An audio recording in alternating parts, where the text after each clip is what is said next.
Lachodires, Misto Abril.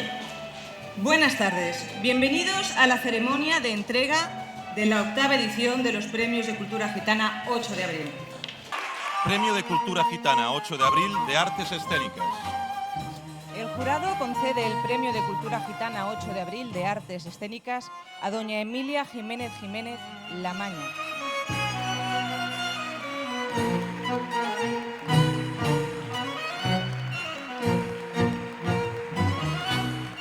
Que me reconozca mi gente, mi sangre, mis gitanos, mi trabajo, para mí es muy grande.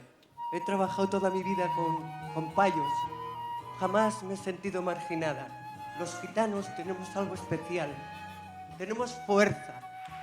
Quiero deciros, me siento muy orgullosa de mi raza, porque el ser gitana es lo mismo que ser payo, pero distinto.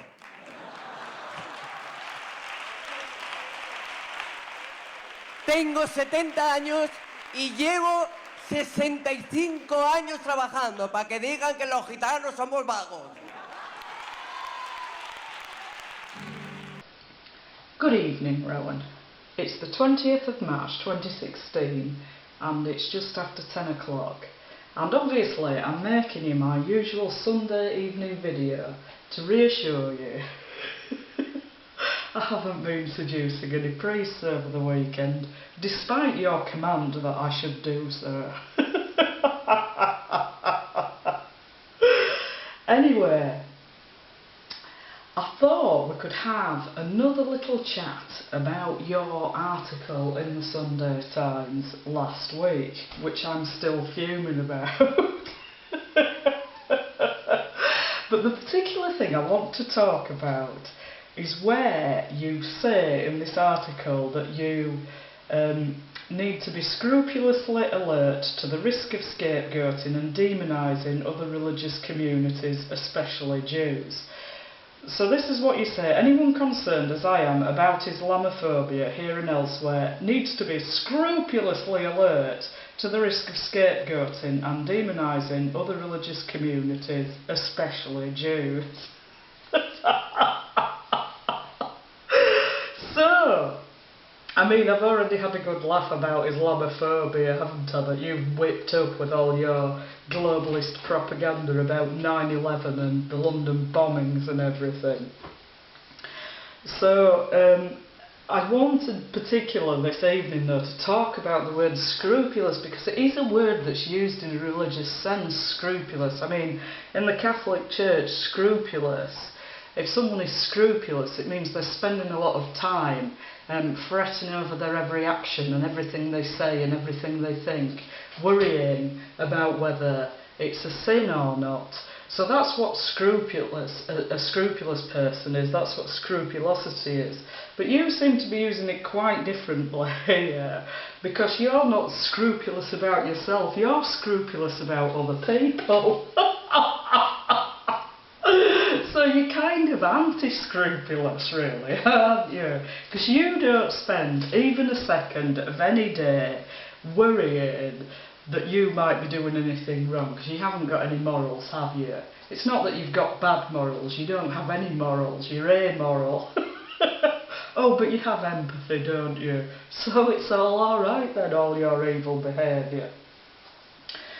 Anyway, yes, so I did think to myself that you are quite scrupulous about the behaviour of other people and the words of other people. You do spend a lot of time criticising other people and analysing their every word and action to see if there's anything you can criticise them for, especially people who make you feel threatened, like me.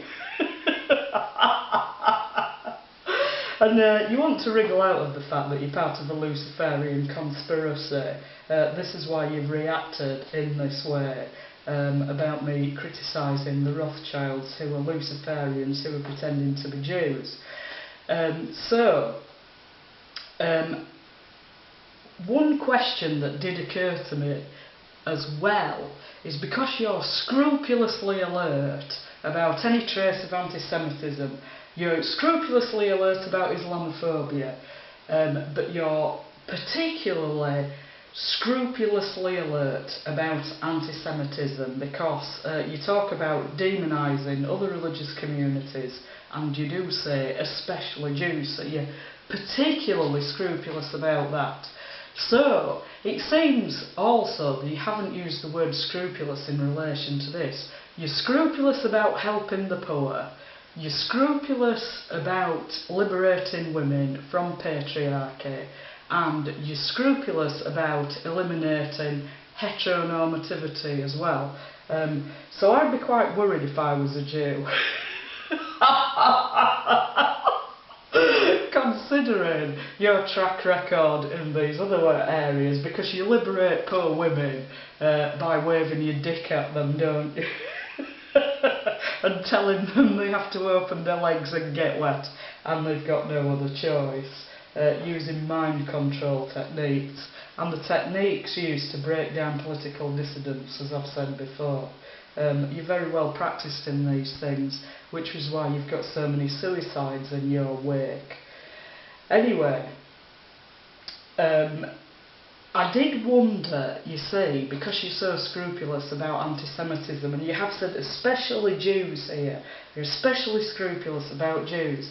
So I just wondered, if I'd had Jewish heritage, I'm assuming you would have treated me a whole lot differently then, wouldn't you? Because you would have thought, I've got to be scrupulous about this, I can't criticise her, because at times in the past, other Jews in other places have been persecuted, and the people who did it are nearly all dead now, but I've got to be scrupulous now, and I can't criticise her about everything, or anything even. I mean, even if she does turn out to be a delinquent, sex maniac and fantasist and a repressed lesbian, and all the other evil things that you made up about me, that are actually true about you.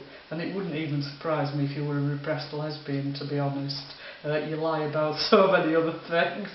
But anyway, I would be sitting there as someone with Jewish heritage, and you would be being scrupulous, obviously, if you'd known this thing about me. So there's no way you would have done all these things to me then, would you, if you thought that I had Jewish heritage, because you would be being scrupulous, wouldn't you?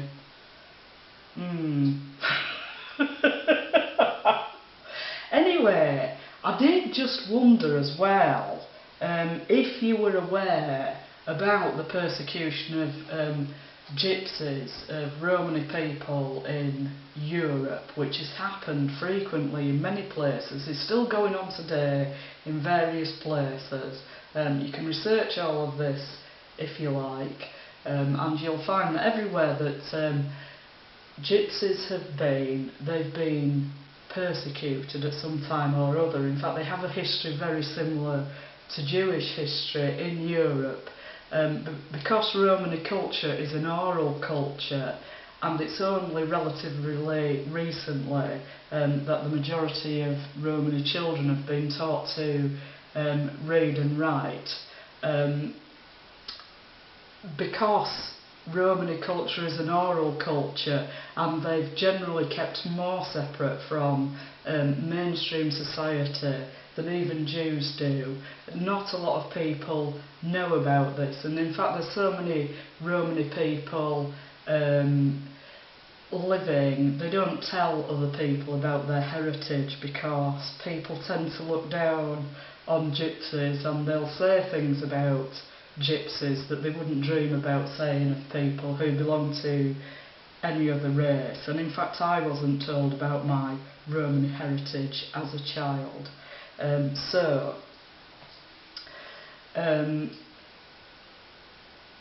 just wondering how you could have forgotten about this, since you're so scrupulously alert about persecuted people. And in fact you've actually been to Auschwitz, and you had a good photo opportunity there with the chief rabbi of Great Britain at the time, which was in 2008. And so you had this photo opportunity there, where you were looking deeply concerned about the plight of Jews at Auschwitz, and presumably everybody else who was there as well, like gypsy people. So you've actually been to Auschwitz, so it's absolutely unbelievable that you don't know that there were gypsies at Auschwitz as well. So to inform you about this, I'm going to show a slideshow now of some photos of Romani people being recorded and detained and deported and held in concentration camps by Nazis during the Second World War. Not that I would expect that to make anybody treat me any differently, because it didn't happen to me. It didn't happen to me. Things that happened to other people a long time ago, and even things that happen to other people today, the worst thing that could possibly do would be to make me feel a bit unsafe. But I really don't care what other people think and say anyway, as you've found out to your cost. And I would just tell you, it was my father's mother who was a Romani. Now, Romani people don't marry generally outside their community. It's virtually unheard of. And also, I mean, they got married, I think it was in 1911, my grandmother and grandfather. It was 1911, I'm pretty sure, or 1912. And at the time, Catholics and Protestants didn't really get married either. So my grandmother, who was a Romani, married a non-gypsy man, and she was also a Catholic, and she married a Protestant. And also in Romani culture, the man is very much the head of the household and makes all the decisions about the household. But despite this, she brought up her children as Catholics. So my father and his siblings were brought up as Catholics, despite the fact their father was a Protestant. So I suppose what I'm saying here is that we don't go with the flow in my family. We swim against the tsunami. So you really picked the wrong person to be forcing your evil ways on. You really picked the wrong person, because we don't go with the flow, we swim against the tsunami. And you were telling me on a video some time ago, quite a long time ago, that I should stop going against the grain, and you were saying it in what you assumed was a menacing way, that was actually quite pathetic. So I'm just going to finish off this quotation here, where you say, "And anyone with the least bit of historical sense ought to hear the echoes of past bigotry and violence towards Jewish people in Europe." So this is where you're saying that I can't criticise the Rothschilds, because historically Jewish people have been persecuted in Europe, which is true. You can't criticise any Jewish person, even if they're the ones persecuting the other Jewish people.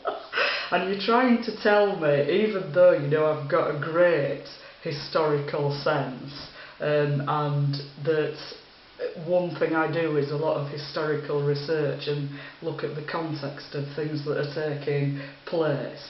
So you're having a snipe at me here as if I don't have any historical sense, and I don't know anything about Jews in history in Europe.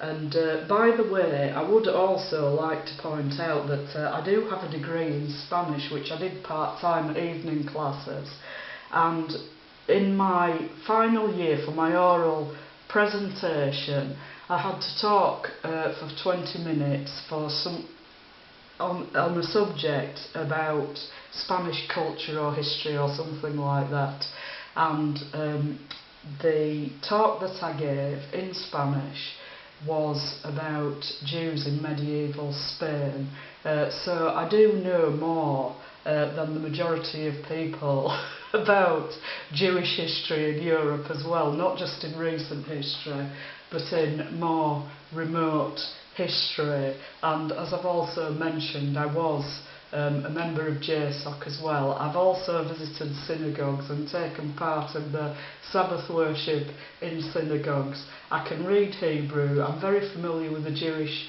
scriptures. I do read and listen to what rabbis say about the Jewish scriptures as well, so I'm not just understanding them from a Christian point of view. So to accuse me of not having any historical awareness is just ridiculous. So I'm now going to read this quotation again, and in a place or two I'm going to substitute the word gypsy for Jews. Anyone concerned, as I am, about Islamophobia here and elsewhere needs to be scrupulously alert to the risk of scapegoating and demonising other communities, especially gypsies. And anyone with the least bit of historical sense ought to hear the echoes of past bigotry and violence towards Romani people in Europe. So I've read that back to you and substituted a different word which includes me rather than excludes me. And I don't play racial politics. I don't play racial politics. I think it's a tool used by the global elite to isolate people from each other and to cause wars between different peoples and suspicion and that kind of thing in order to manipulate history and politics to get the outcome that they want. So I don't play racial politics, but I've just read that, substituting gypsy for Jew, and those are your own words, and what I said isn't inaccurate. So you reflect over your own words and your lack of historical sense about the echoes of past bigotry and violence towards Romani people in Europe, and think about all the things you've said about me and done to me, and think about your bigotry and your lack of historical sense.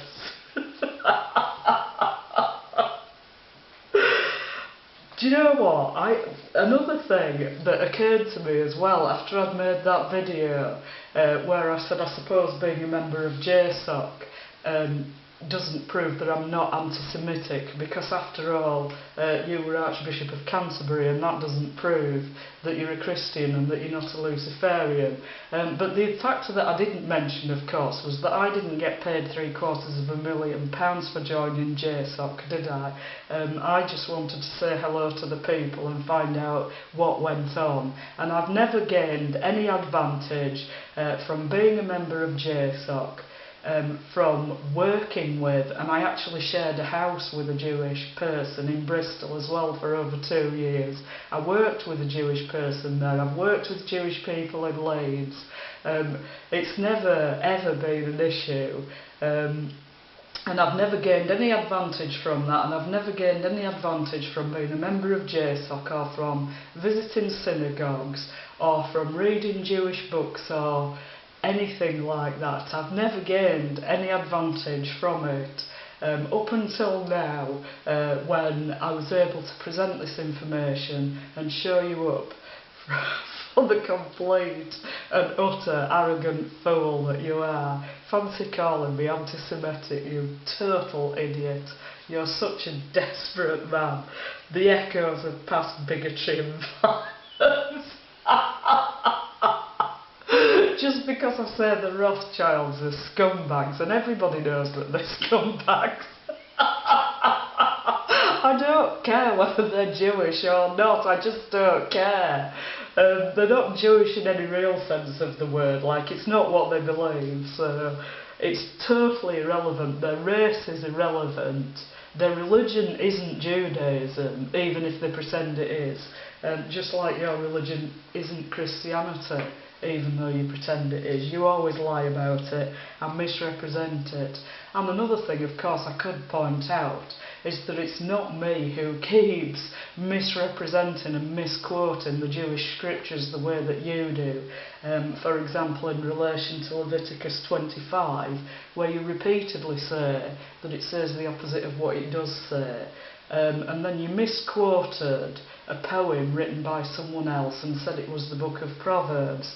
So it's not me who's misrepresenting the Jewish scriptures either. It's not me working for the people who perpetrated the Holocaust. And it's not me working for a Luciferian conspiracy either. In fact, I've suffered a great deal because of it. Because of clashing with you, and because it was terrifying to you that I might blow the whistle on you, and you were determined to recruit me as well. That's because of your egotism. You can't believe that anybody has any virtue or commitment or dedication or beliefs or morals. You can't believe that other people have those things because you don't have them, and you think you're superior to everybody.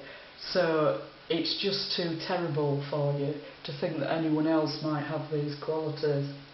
So I'll leave it there for now, but as I said, I've compiled a slideshow of the Roma Holocaust in Europe to give you the least bit of historical sense about it. Oh, and I hope you like my picture, by the way. I had to be in this room with the echo to show you this picture, which is too big to have in the other room, and I've had to take it off the wall so that you can be looking at it through this video.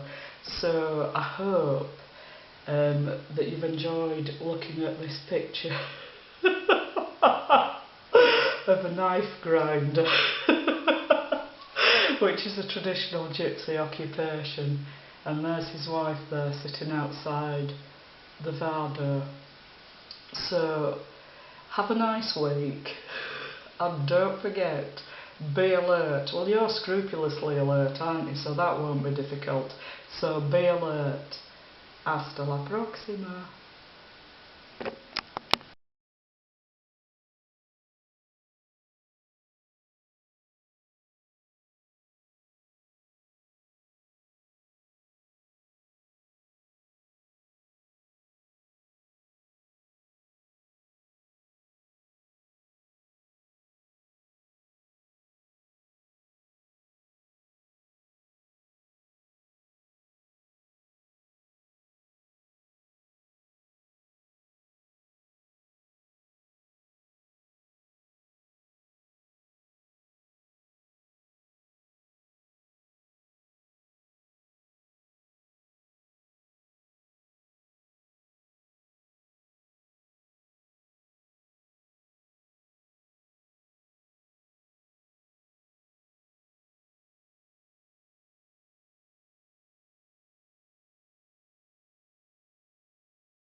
jurado concede el Premio de Cultura Gitana 8 de abril a toda una trayectoria a doña Soraya Post.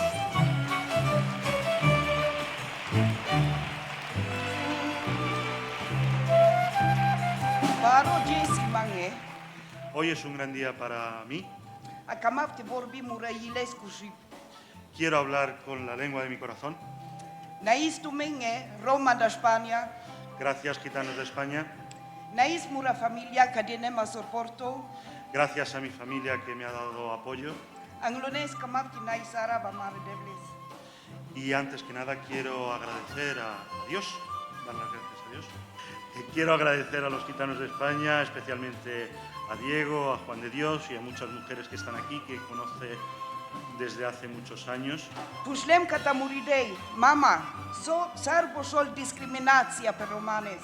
Y ella preguntaba a su madre cómo se dice discriminación en romano.